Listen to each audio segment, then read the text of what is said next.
Welcome back to my mini blog. আজকে হচ্ছে Sunday, আর সানডের ব্লগটা খুব ইন্টারেস্টিং হচ্ছে কারণ আজকে আমরা সবাই মিলে যাচ্ছি বনদুর্গা বাড়িতে পুজো দেওয়ার জন্য। পুজোটা মেনলি হচ্ছে তোজো আর মাম্মায়ের জন্য।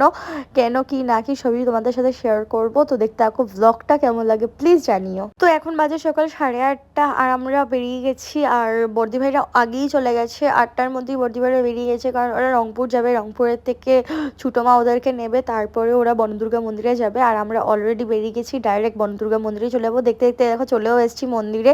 আমার বিয়ের 3 বছর হয়েছে, কিন্তু আমি ফার্স্ট এসছি বনদুর্গা মন্দিরে, আর খুবই ভালো লাগছে আমার এসে।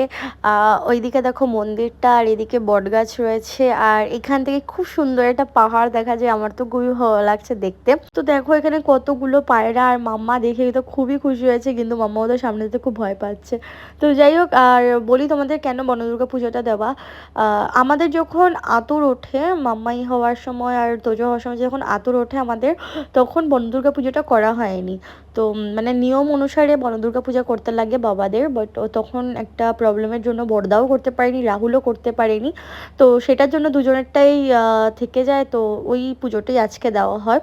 আর এখানে দেখো কতগুলো দোকান টোকান রয়েছে। এখান থেকে আমরা প্রদীপ কিনেছি, ঘিয়ের প্রদীপ। তো সেখানে শিবলিঙ্গ রয়েছে, তাদেরকে সবাইকে প্রণাম টনাম করে এখন আমরা মন্দিরের ভিতরে চলে গেছি। আর ওখানে গিয়ে আমরা অঞ্জলি টঞ্জলি দিয়ে তারপর আমরা প্রসাদ খেয়ে নিই। যেহেতু সকাল থেকে পুরো নির্জলা ছিলাম আমি, মানে মানে শান্তি পেয়েছি, একটু জল খেয়ে কি বলবো।